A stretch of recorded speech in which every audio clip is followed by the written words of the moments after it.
They've gone unbeaten all summer and now stand on the verge of Dublin football history. Trying to stop them is a Tyrone team of considerable repute and desire to get back to the top. Only for some people, if Dublin do win, it will further reinforce their perceived dominance of the game. Fear not the obvious. You have not read this before, at least not in the context of this coming Saturday's Masters final showdown between Dublin and Tyrone, both teams equally desperate to get their hands back on an All-Ireland title. With a blend of former county stars and top club players, all over the age of 40, some more over it than others, it promises to be properly competitive and meaningful, especially beyond the end result. It will also be the culmination of a dedicated campaign throughout the summer, each of the 16 teams guaranteed 6 games, and typically training 3 times each week, plus gym sessions, video analysis, etc. Dublin are managed by Val Andrews, who previously managed the Dublin junior team and also the Louth and Cavan seniors, and for experience on the field have former county standouts Ray Cosgrove, Shane Ryan and Peter Andrews, plus club stalwarts Mick O'Keefe, Ian Clark and John McNally, all backed up by Dublin headline sponsors AIG. Only the GAA itself will have nothing to do with it.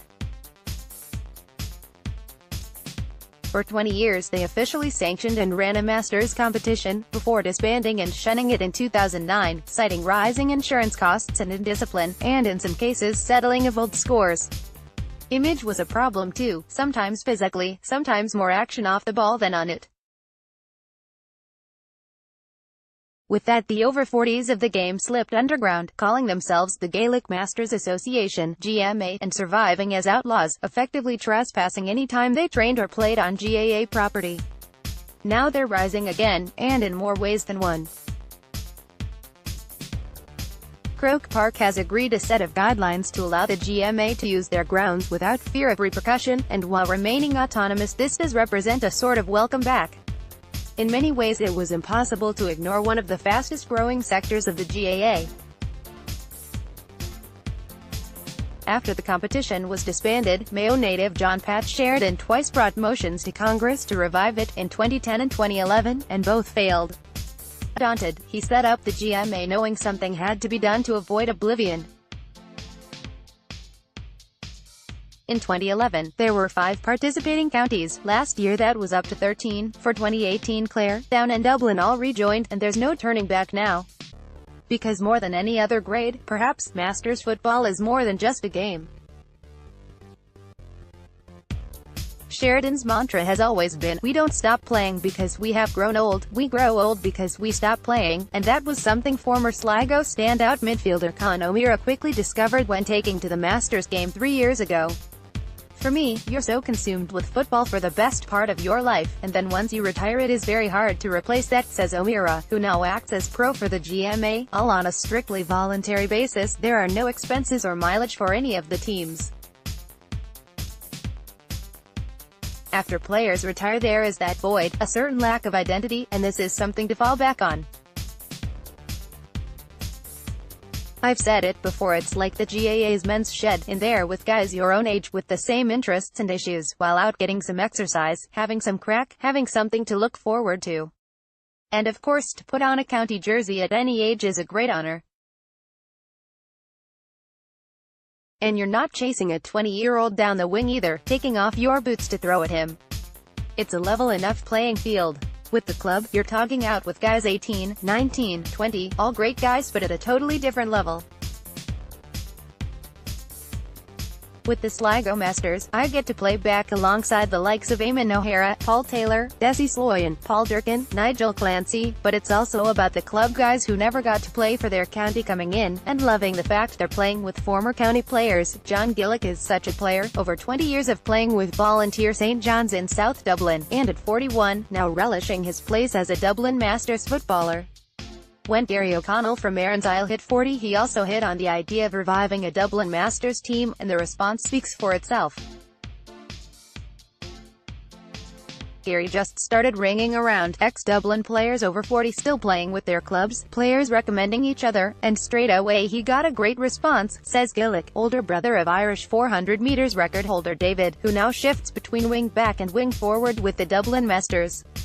We've a panel of 35, and from day one everyone was engaged, totally up for it, and just had a good team bond.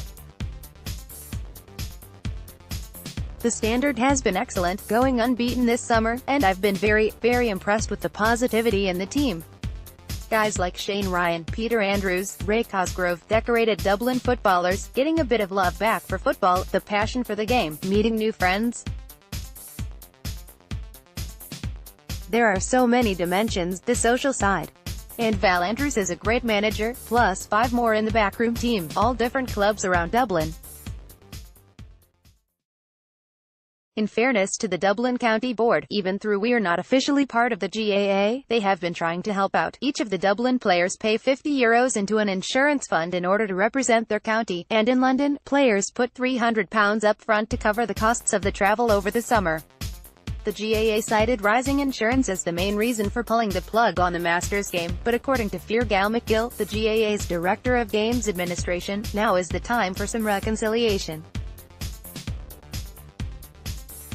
We've been working with the Gaelic Masters Association for the last number of months on a set of conditions, primarily aimed at allowing them to use our venues, in keeping with what they need, says McGill. And more broadly speaking, it is about having a better relationship. Our main concern in the past was over insurance, some issues of discipline, but also how the Masters games impact on existing club fixtures. But we've spent the last number of months working through that in a very, very positive way, whatever about the Masters game falling into disrepair, or in some cases disrepute. McGill also recognizes the wider values of the game for players of that vintage. We absolutely acknowledge that, and all the people involved in the GMA are current GAA members, and if now, past GAA members, and people who do great work on the ground promoting the GAA, quite apart from the Masters game. So there is a responsibility on the GAA to recognize and acknowledge all of that. But also allowing for independence, at the moment, because that's what they want. They can continue to develop, but with a much better relationship with a GAA, moving forward. We're all GAA people at the end of the day, and we look forward to working with a GAA. O'Meara and Gillick both cite several positives to Masters football beyond the game itself, including the fact they both keep themselves in far better shape than they otherwise would, Gillick reckoning he got more injuries in club football. Keeping the game in good order, says O'Meara, is also central to its development. This is the first year the GMA paid neutral referees for each game, and black cards were issued in all instances of verbal abuse. We've also allowed some minor tweaking of rules to encourage its inclusivity, mainly unlimited and rotating subs, to allow as many players as possible to get some game time, even if it's only a few minutes. And is all strictly voluntary. John Pat Sheridan must have ran himself through a 3D printer, because he's everywhere, and still finds time to tog out with Mayo. Right now we are mostly restricted to community pitches, and that hampers some counties more than other. Some county boards are better than others, but this will improve greatly once the GAA guidelines are agreed. For now, we also need to keep that flexibility, in terms of fixtures, especially when you're dealing with over 40s, and the GAA have enough to be dealing with, without setting up another layer of fixtures. We're also looking at a 7s game, to help encourage more players, or maybe dropping it to under 38, to get more counties involved, such as Kerry and Cork, and eventually make it a 32-county competition. But it's definitely getting more competitive.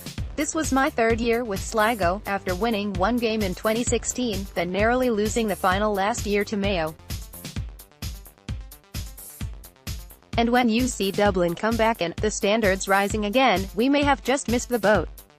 We're not getting any closer to 40 by the years either. How the Masters of Gaelic football go to war starting back in May. The 16 counties that competed for the 2018 Masters Championship were Dublin, Cavan, Westmeath, Galway, Monaghan, London, Kildare, Mayo, Sligo, Down, Clare, Tyrone, Donegal, Roscommon, Leitrim, Longford and Antrim. Each county got 6 games, the top 4 progressing to the semi-finals, the next 4 into the Shield semi-finals, and the next 4 into the plate final. It makes for meaningful games throughout the summer, and avoids any dead rubbers. Open to all players over the age of 40, this year, for instance, anyone born in 1978 or before. The game is played under regular GAA rules with select modifications, including unlimited substitutions. Mayo won the back-to-back titles in 2016-17, boasting former county stars such as Aidan Higgins and Kenneth Mortimer, while Tyrone, captained by former county player Damien Gormley, won the 2015 final over Galway, who had the likes of former All-Star Declan Meehan in their ranks. Dublin, Clarendon rejoined the competition this summer, and straight away Dublin have made their presence felt, going unbeaten, with former county stars Ray Cosgrove, Shane Ryan and Peter Andrews in their ranks. They needed a replay to get past Donegal in the semi-final, by a point, to set up the final with Tyrone.